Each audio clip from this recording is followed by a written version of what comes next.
O nosso tema de hoje é reflexões sobre o prazer. Reparem que nós, que somos espíritos imortais em processo de evolução, fomos colocados num mundo material, ligados a um corpo físico, e este corpo físico naturalmente recolhe sensações próprias da matéria. Assim, nós, que na nossa essência somos espíritos, acabamos por tornar como referência da nossa vida o mundo material e suas respectivas sensações. E aí parece que tudo conspira contra o nosso processo evolutivo, porque parece que tudo nos faz nos apegarmos cada vez mais à matéria. Então, parece que a nossa essência espiritual fica ali esquecida ou desconhecida e nós vamos assim curtindo tudo aquilo de sensações materiais que a vida nos oferece. É assim o nosso processo evolutivo, não tem como fugir disso. Então, temos ligadas as necessidades físicas, ligados a essas necessidades, temos os prazeres correspondentes à alimentação, à reprodução, ao tato e assim por diante. Então, conforme nós vamos buscando a nossa alimentação, usando dos nossos instintos, nós também vamos sendo ali fustigados pelas chamadas tentações. Porque convenhamos, tomando um exemplo bem simples, nós temos fome, queremos comer. O que vamos comer? Uma comida gostosa, bem temperada ou uma comida insossa, sem gosto? Qual dos dois pratos nós vamos preferir? Obviamente aquele que nos trará prazer ao paladar. Isso é próprio da natureza humana, isso é próprio do nosso processo evolutivo. E assim com as outras sensações.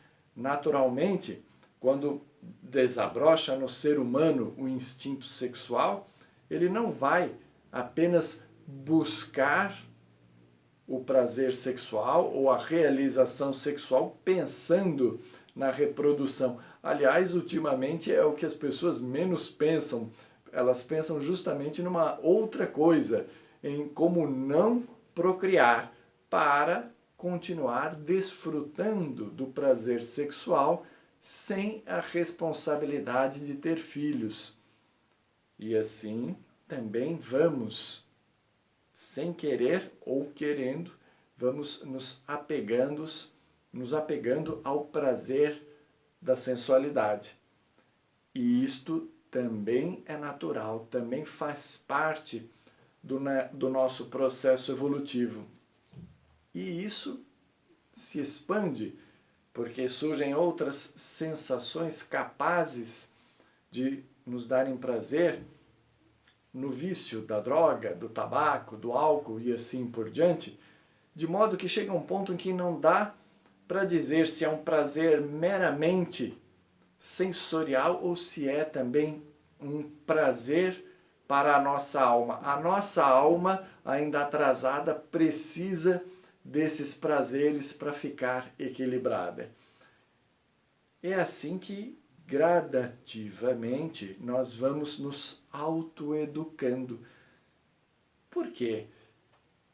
Simplesmente porque a consequência do abuso vai fazendo com que nós soframos. Com o sofrimento queremos sair do sofrimento. E para sairmos do sofrimento precisamos nos autoeducarmos, para não nos excedermos na comida, para não buscarmos o sexo de maneira desenfreada e irresponsável, para não nos apegarmos a este ou aquele vício que venha a causar prejuízo para o nosso corpo e para o nosso equilíbrio, prejudicando assim o nosso eu, a nossa alma, o nosso verdadeiro ser. Nesse processo de abuso, consequência e autoeducação, nós vamos gradativamente evoluindo. E esse processo muitas vezes demora várias e várias reencarnações. Não digo apenas do processo da ligação e do apego à matéria, porque este, sem dúvida, perdura por inúmeras encarnações, mas o processo do abuso e consequência, prazer e dor, tudo isso forma para nós este complexo autoeducativo. É aprendendo com o sofrimento que nós vamos buscando soluções para a nossa vida. Pois bem, então, a primeira das nossas reflexões, o que o prazer sensorial significa para nós? Porque reparem que algumas pessoas, quando estão em processo de sofrimento, estão passando por problemas difíceis, seja na vida íntima, seja no relacionamento e nas duas coisas, essa dor provoca nelas uma necessidade de compensação. Eu estou sofrendo aqui, então eu preciso ter prazer ali. E é aí que muitos vão se apegando a esta ou aquela sensação. É uma tendência que a pessoa às vezes vai cultivando e não se dá conta. Quando percebe, aquilo se tornou um vício e precisa de um tratamento específico. Então, este sofrimento íntimo, se não for tratado, ele pode gerar em nós esta necessidade de compensação nos prazeres e nos vícios materiais, trazendo assim para nós uma nova fonte de sofrimento. Então, além de nós não resolvermos, de não tratarmos a fonte primária do sofrimento moral, nós acabamos desenvolvendo outras fontes de sofrimento, que também se tornarão lá na frente sofrimentos morais. A sensação de incapacidade diante do vício. Não, eu não consigo me libertar disso, eu sou fraco. Esta ideia também é uma ideia sofredora, também nos faz sofrer com esta incapacidade, esta pseudo-incapacidade de superarmos os nossos problemas. Então estejamos atentos para todos aqueles apegos sensoriais que nós trazemos, e mesmo os apegos não sensoriais, porque até aqui estamos falando dos prazeres mais ligados à matéria. Mas temos os prazeres da alma, e muitas vezes a alma, por não estar ainda evoluída, ela vai se contentando com aqueles prazeres de ordem mais inferior. Vamos dar alguns exemplos. O prazer da vingança. Então tem aquelas pessoas que ficam felizes. Agora eu me vinguei. Agora o outro está sofrendo. Então ela curte este momento. Ela curte ficar com raiva. Ela curte o ódio. Ela gosta de ser esta pessoa vingativa e agressiva. No entanto, isto com o tempo vai também se desgastando. Chega um momento em que a nossa necessidade de prazer da alma, ela é diferenciada. É assim que buscamos o afeto. E muitas vezes o afeto não correspondido do modo que nós imaginamos também nos causa dor.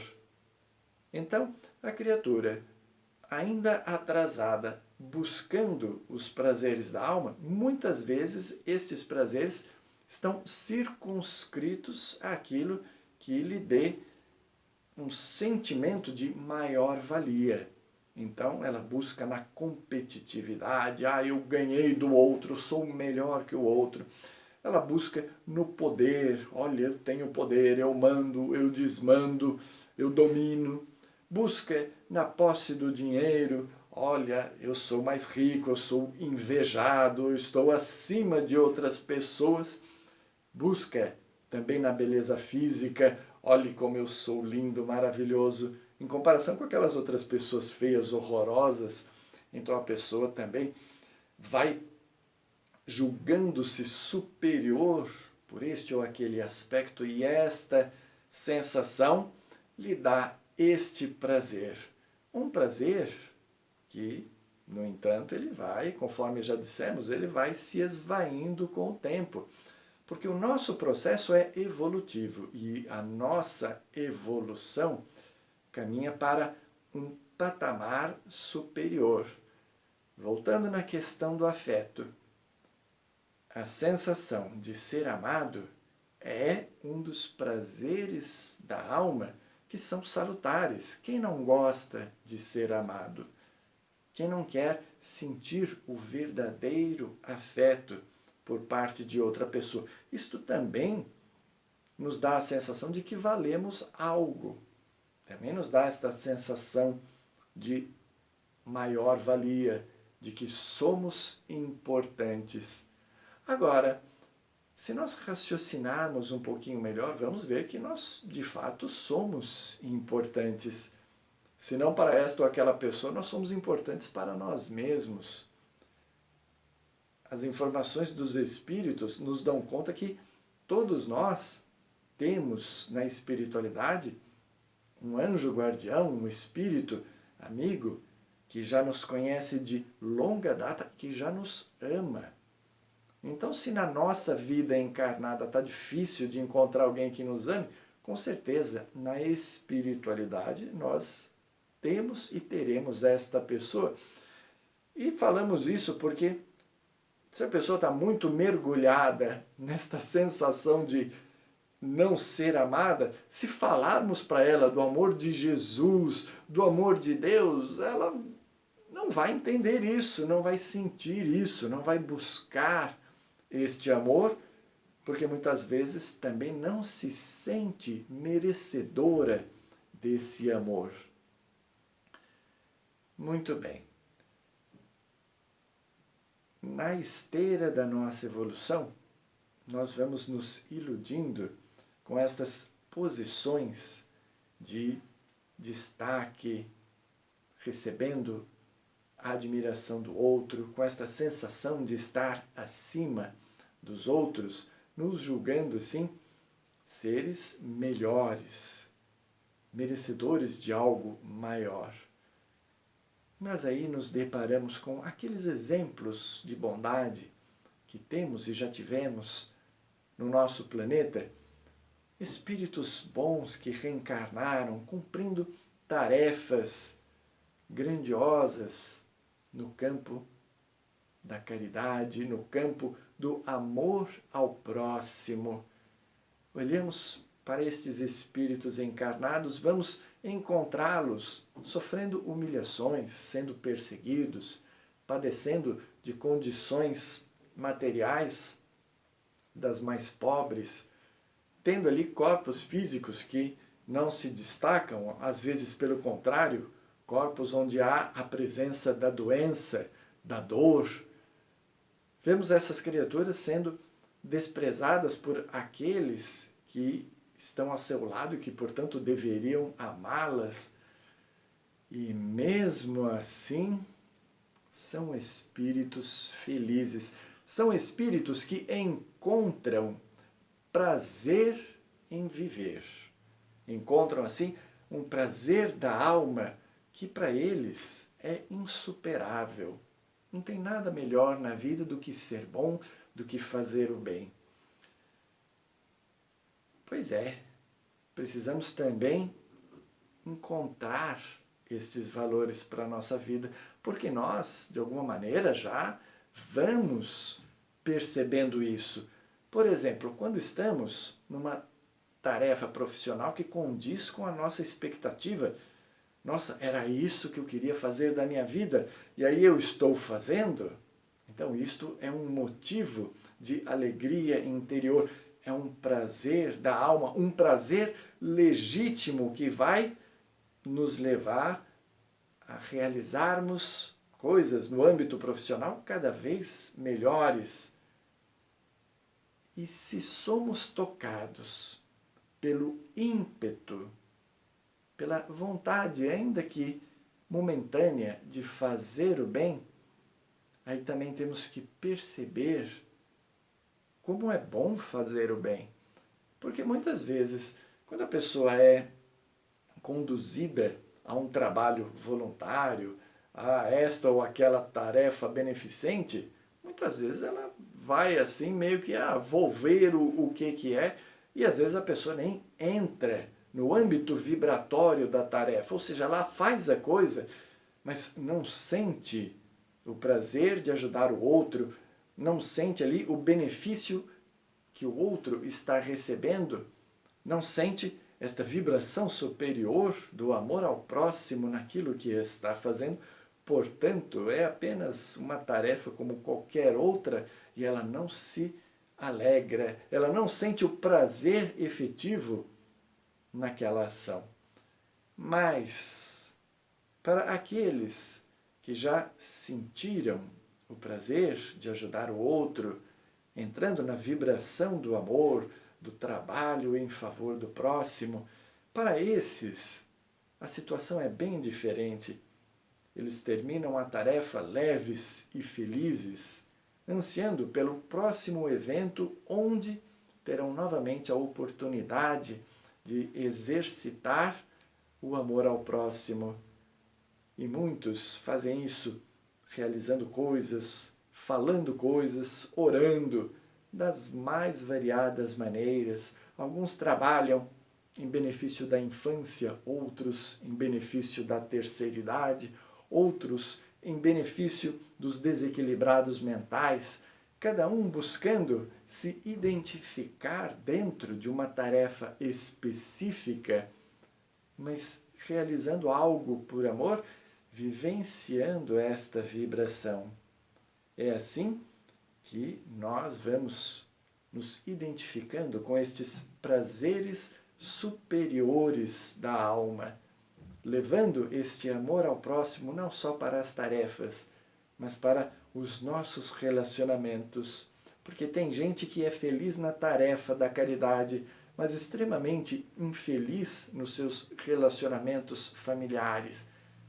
Mas se levar um pouquinho daquele amor da tarefa para dentro da sua casa e, sobretudo, para dentro de si mesmo, colocando este amor naquilo que ouve, naquilo que fala, compreendendo o outro, também vai sentir este prazer na convivência, mesmo com aquelas criaturas mais difíceis.